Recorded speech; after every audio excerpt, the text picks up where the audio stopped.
Guys, maayong adlaw kaninyong tanan. Naalang ko i-share gamay ninyo with regards sa ako mga experience since daghan mga vlogger ron. Share po ta in behalf sa ako mga experience sa construction industry. So this time kani ako ipakita ng video ninyo. This is the last part that I conduct toolbox meeting. So mao na siya with my safety officer 3. So exercise, then after exercise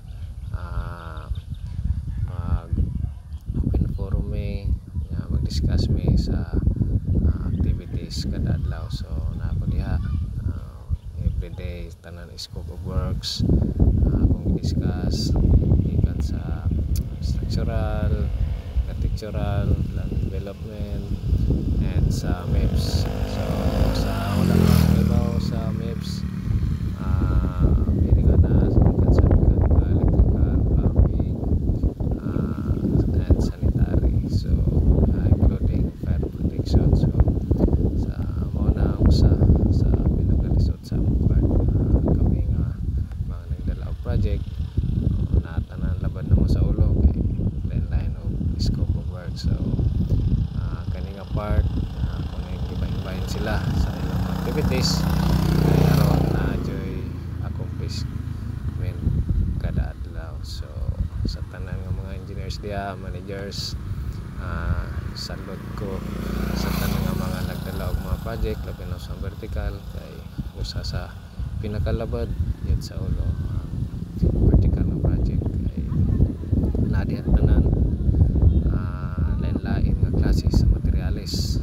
So salud ko sa tanan nga mga nagdala og mga high rise building engineers, managers.